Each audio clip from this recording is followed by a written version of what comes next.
Hello, everyone. I am Chuang. Let's draw the Chasmosaurus. The family Ceratopsidae is divided into two major categories. One is Centrosaurinae and the other is Chasmosaurinae. Centrosaurines generally have smaller head frills with many different ornaments, such as Pachyrhinosaurus and Styracosaurus. Their heads often have many very exaggerated structures. One defining feature of Chasmosaurines is that their head frills are relatively large. The representative species of Chasmosaurines is Chasmosaurus. Chasmosaurus has a huge head frill with many spikes along the margin, making the head frill very spectacular. There are two types of Chasmosaurus.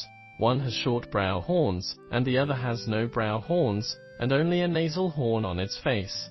Now, let's draw the Chasmosaurus. First, we draw the mouth of the Chasmosaurus. Chasmosaurus had a parrot-like beak.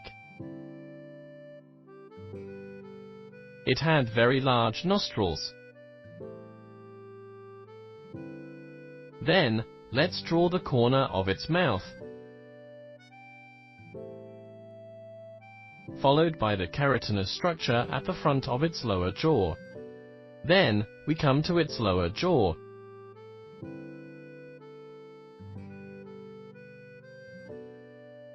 Moving upward, draw its jugal bone, as well as the jugal horn at the end. Draw its eye socket here. Its eye sockets had outward protruded bones that were covered with keratin. In the middle is its eye.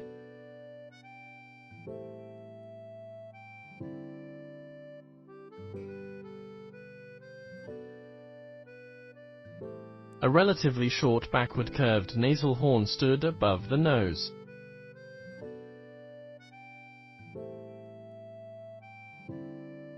We can draw some textures on the horn. Some species of Chasmosaurus also had two small brow horns above their eyes, but some didn't, so we will not draw the brow horns this time.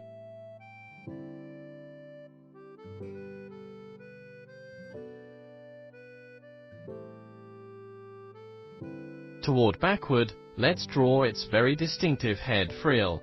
Its head frill was huge. The top of the head frill is a V shape.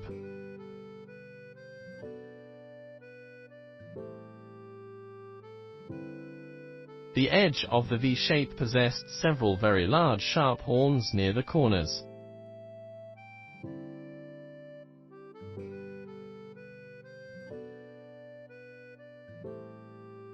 The sharp horns became smaller and smaller as going downwards.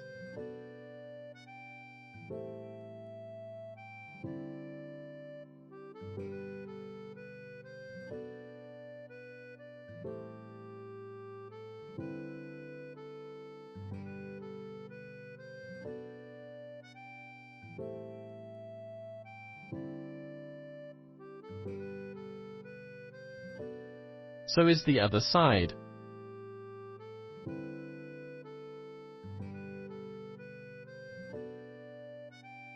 Judging from the fossils, the head frill of Chasmosaurus had two huge openings, which were covered with skin when alive.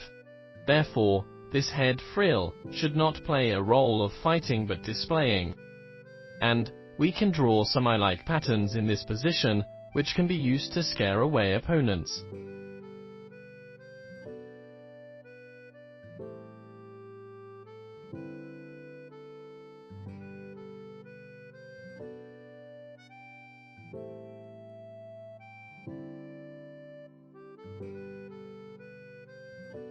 Then, draw its ear here. Now, we move to draw its torso. The torso of Chasmosaurus was relatively square. Its back bugled upward a bit, and its pelvis sloped slightly downward. Its torso was very stout.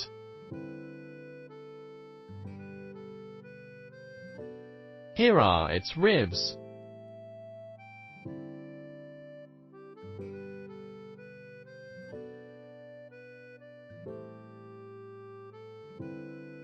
Then, let's draw its forelimbs, the upper arms and lower arms.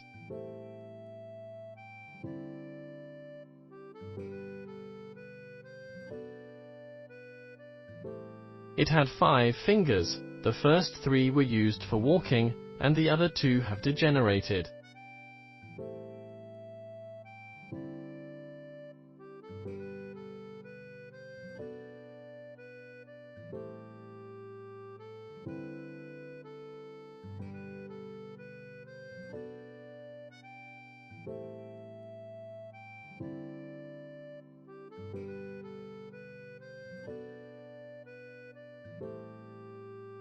Next, draw its hind limb, the thigh.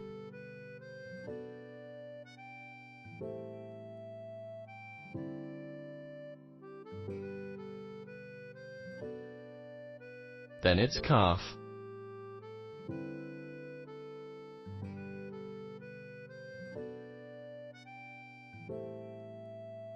There were 4 toes on its feet.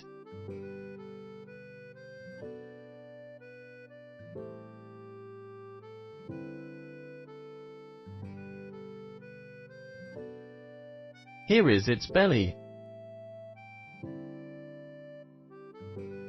Now, let's draw its other foot, like it is about to touch the ground.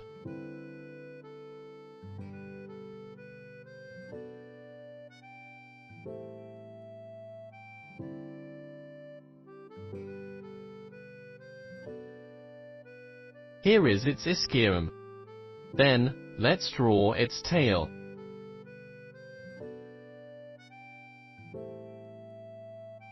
There is a depressed seam on the dorsal side of the tail that is formed between 2 sets of muscles.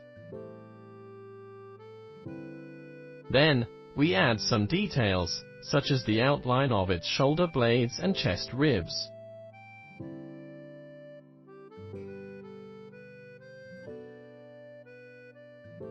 Finally, draw some small dots on the side of its body to represent the bumps of the skin.